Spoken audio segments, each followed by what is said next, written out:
Oi, gente, aqui é Glaucia Lorena, esse é o meu canal A Empolgada. Eu quero desde já pedir para vocês curtirem, comentarem, compartilharem, ligarem sininho, marcarem nas redes sociais, todas essas coisas que vocês já sabem. Talvez esse vídeo fique mais comprido do que eu pensei a priori. Eu vou falar sobre a versão cinematográfica e o Morro dos Ventos Uivantes, da Emerald Fennell, que estreou há poucos dias no Brasil e que está causando um rebuliço por diversos motivos. Eu decidi falar dessa versão porque o YouTube me indicou vários vídeos de críticas, opiniões e afins sobre o filme. E muito desses vídeos, eu vou botar assim, sei lá, 90%, são de pessoas que leram o livro há muito tempo atrás, 20, 30 anos, porque, pelo que eu entendi, o Morro dos Ventos Uivantes é realmente algo que a gente lê na adolescência, mas que eu acho que a gente deveria até reler. Eu vou colocar na minha lista de releitura. E desses vídeos que eu vi uns 15, só uma pessoa tinha visto o filme para falar sobre, que é a maravilhosa Isabella Boscov, aqui no YouTube. E ela é crítica de cinema e ela escrevia para a revista 7 de cinema, Antigona. Eu adoro a Isabella Boscov, eu acho ela sensata e eu acho que, acima de tudo, ela gosta de cinema.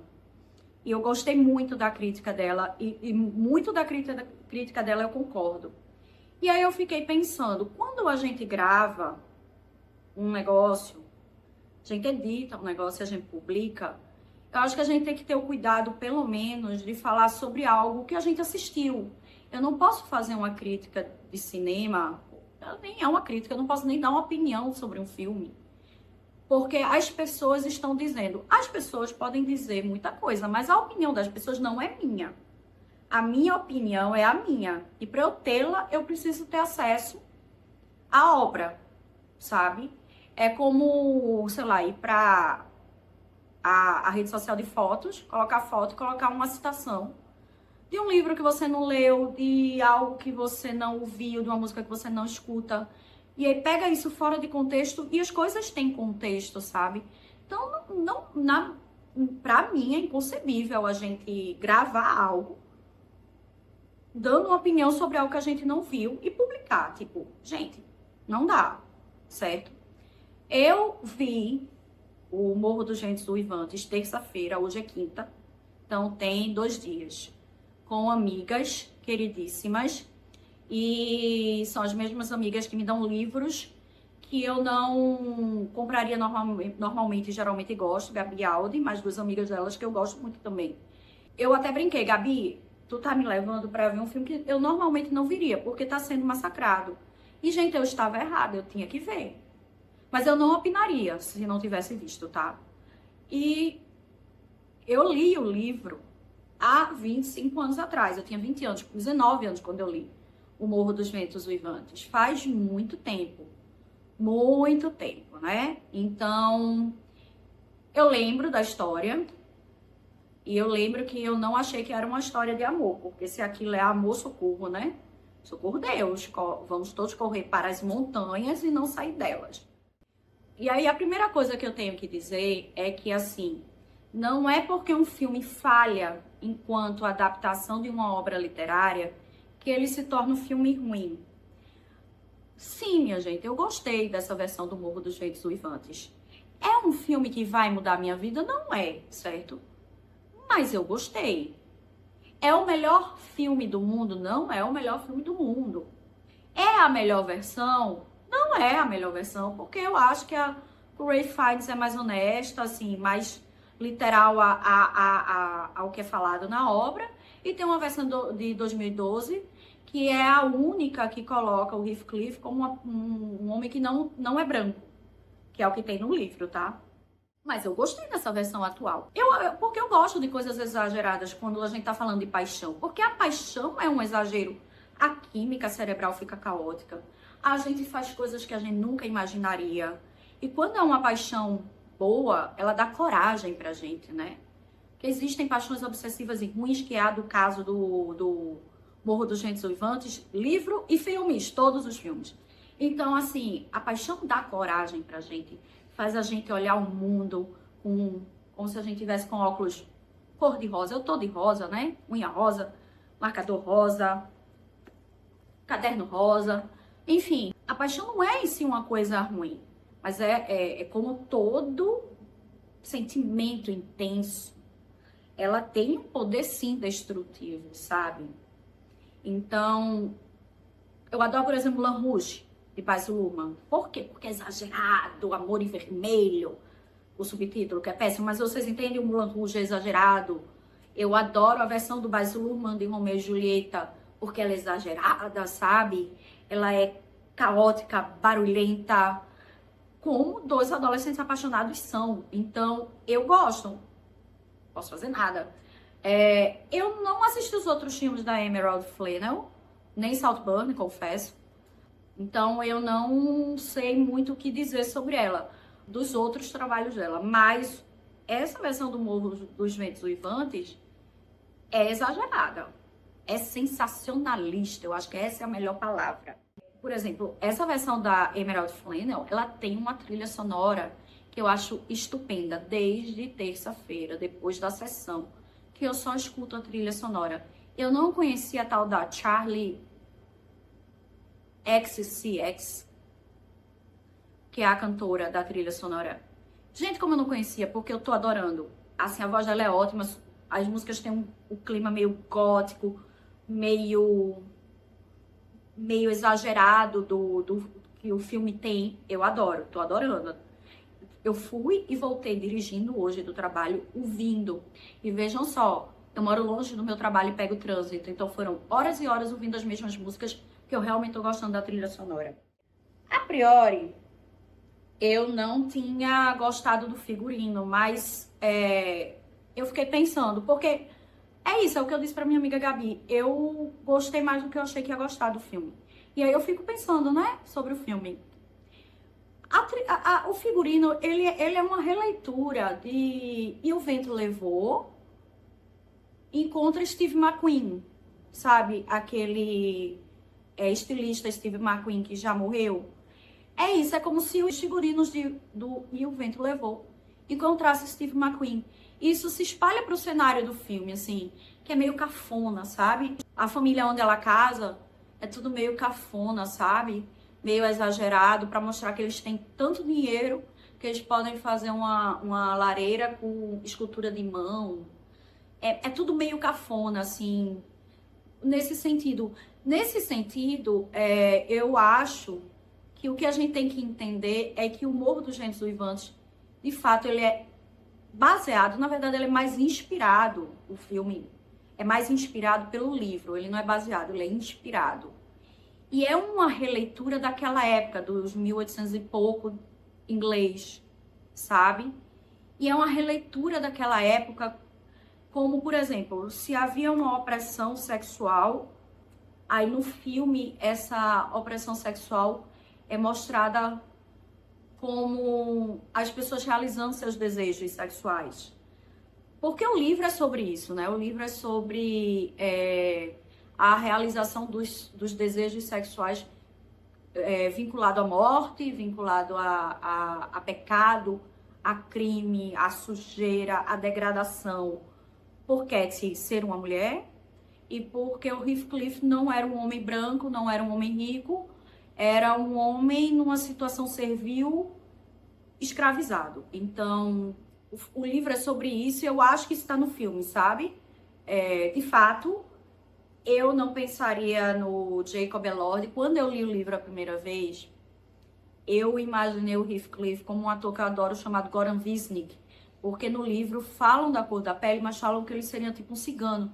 E para mim o Goran tem uma cara assim, physique do rôle, dos Romani, que é o que eu conseguia visualizar com o repertório de mundo que eu tinha na época, dos Romani do leste europeu, sabe?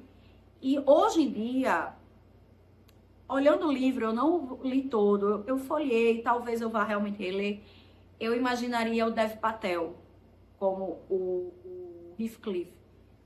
Mas, porque essa questão, ela é presente no livro e ela não tá no filme. Mas o que a gente precisa entender é que a diretora, ela tem direito de fazer o que quiser com a história e com a obra dela, sabe?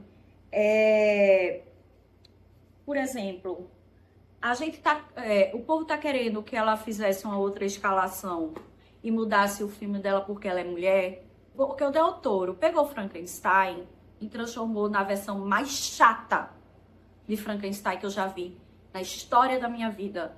E olha que Frankenstein é um dos meus monstros prediletos, tá?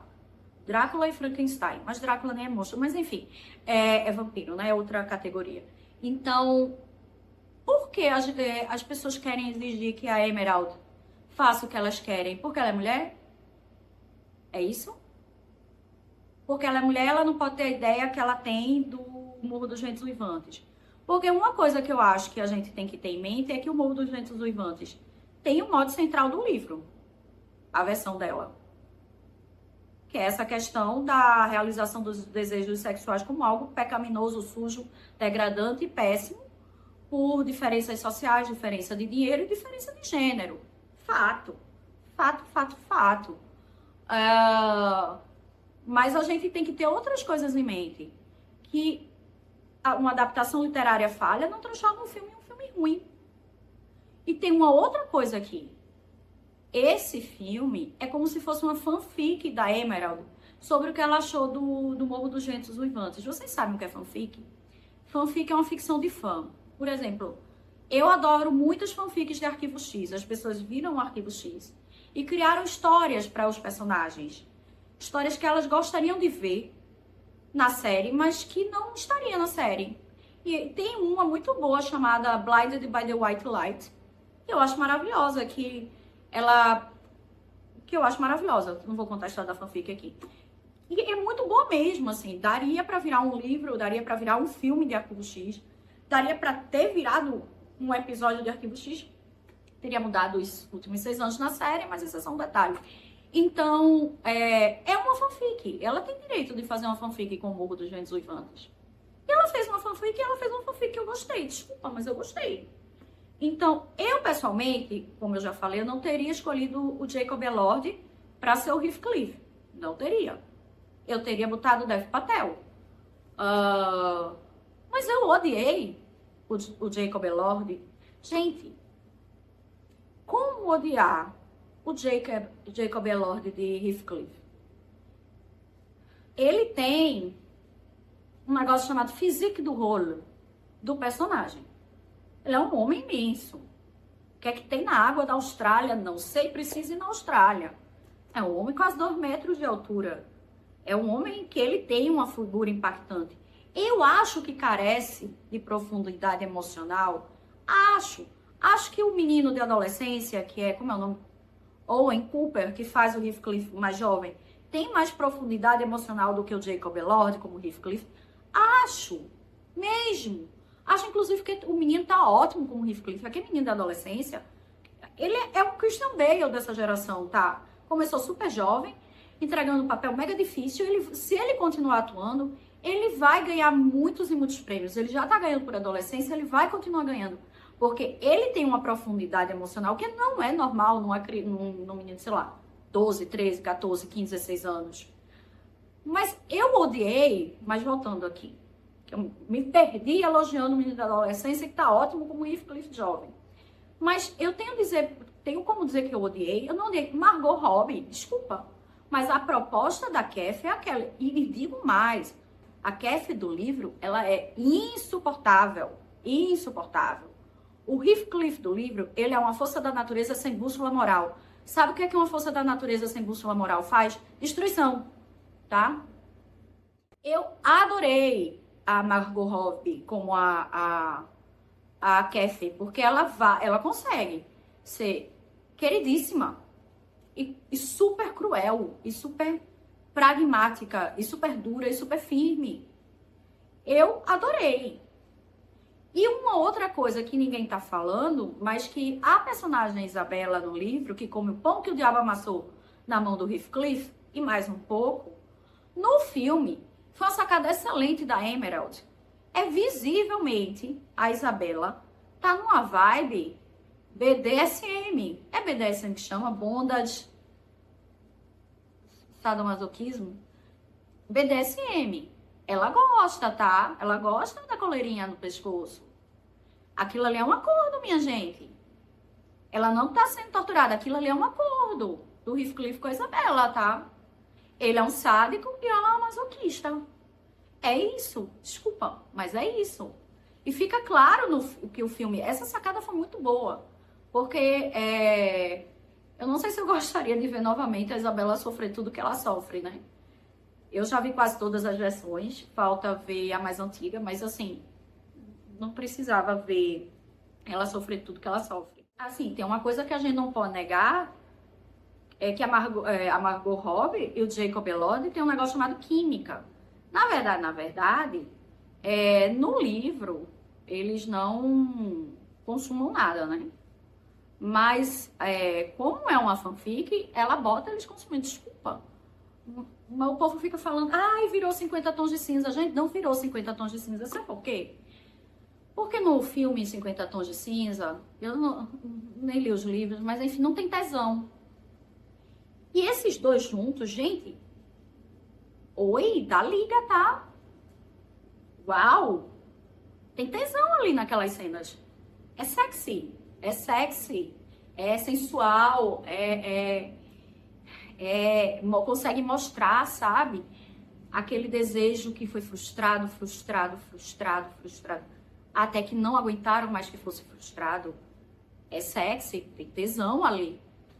Será que a plataforma vai silenciar ou cancelar meu vídeo porque eu usei a palavra tesão? Deixa eu mudar. Tem química. Tem muita química. Nossa, faíscas de química.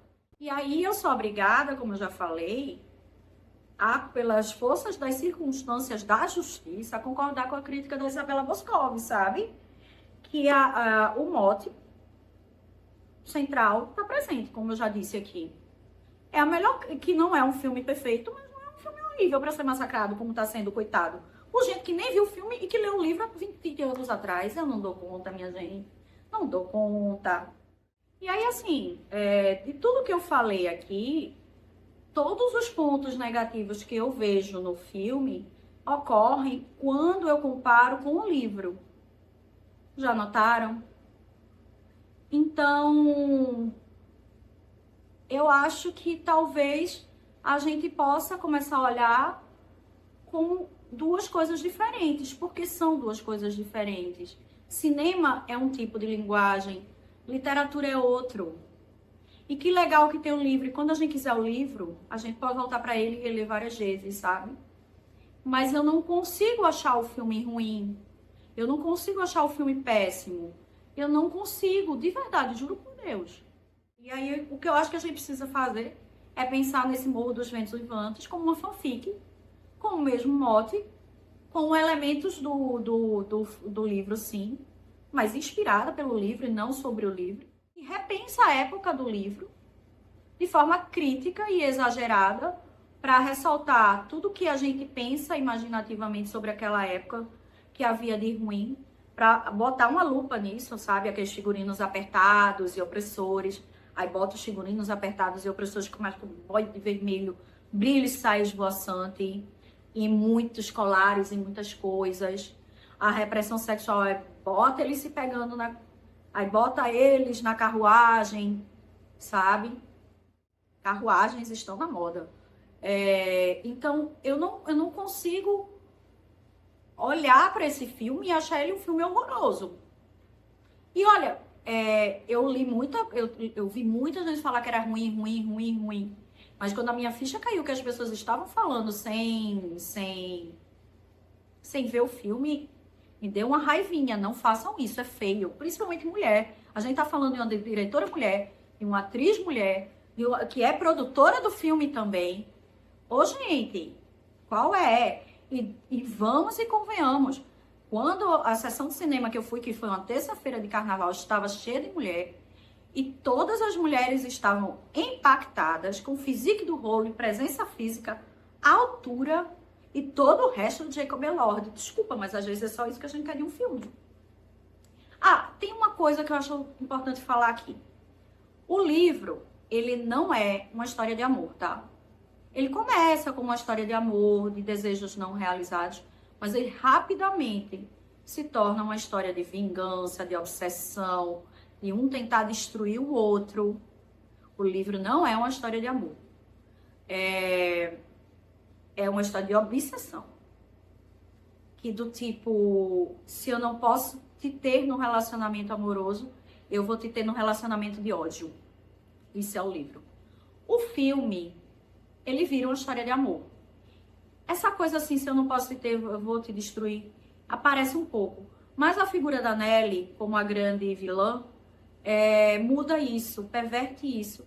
E o filme acaba assim virando uma história de amor, onde o casal principal não pôde ficar junto por elementos terceiros.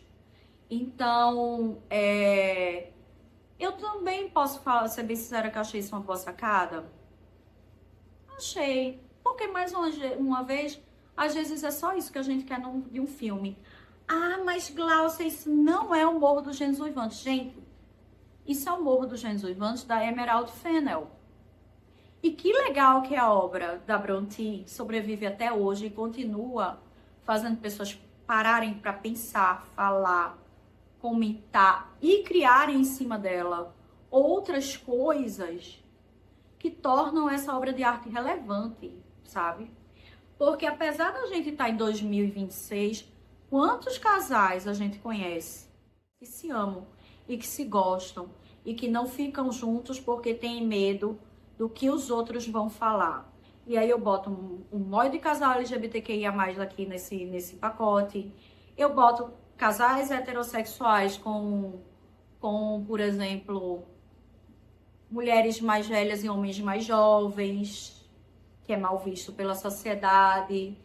Eu boto casais onde a questão do dinheiro e da classe social é determinante. A questão da raça e da etnia também. Então, continua sendo um filme relevante. Continua sendo um livro relevante. Que legal que a gente está conseguindo olhar. E o elemento principal, que é essa não realização dos desejos sexuais e dos desejos em si, por ser algo considerado pecaminoso, sujo, degradante, ligado à morte, por causa dessas diferenças sociais e do que poderia ser entendido como o justo, o correto e o bom, ainda existem. Que legal, sabe? E quantas pessoas não vão ler o livro ou reler o livro por causa desse filme? Então, um filme que faz isso, pra mim, já tem meu carinho, meu amor e todo o meu respeito. Mas eu, pessoalmente, gostei do filme, tô apaixonada na trilha sonora. Não tinha entendido o figurino, mas a ficha do figurino caiu pra mim hoje, tá? E aí eu acabei gostando. Gosto até do pôster, que parece o pôster de O Vento Levou. Berg, bota aqui o pôster do E o Vento Levou.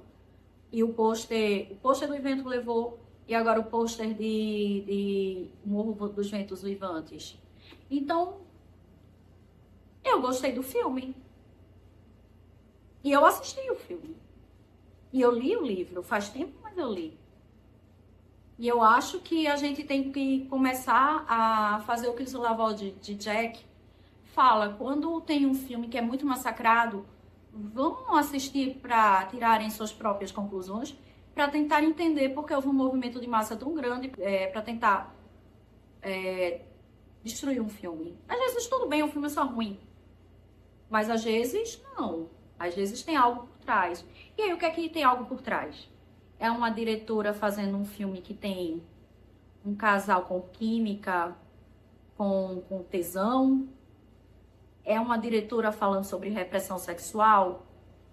É uma diretora tendo coragem de tocar nesses temas de forma tão direta e objetiva? Será que não é isso? Não sei. Pensemos. É isso. Ficou um vídeo maior do que eu imaginava, mas mais uma vez, muito obrigada. E eu espero que vocês tenham gostado e que vocês, quem não leu o livro, vá ler, quem leu, vá reler e que todos vão ao cinema. Porque no final do dia, e no frigir dos ovos, e ovos é um elemento bem importante nesse filme, a gente saiu tudo suspirando pelo Heathcliff, tá? Porque no final do dia e no frigir dos ovos, o Jacob Elord é um espetáculo. E ele, junto com a Margot Robbie, super deu liga. É isso. Muito obrigada e beijos.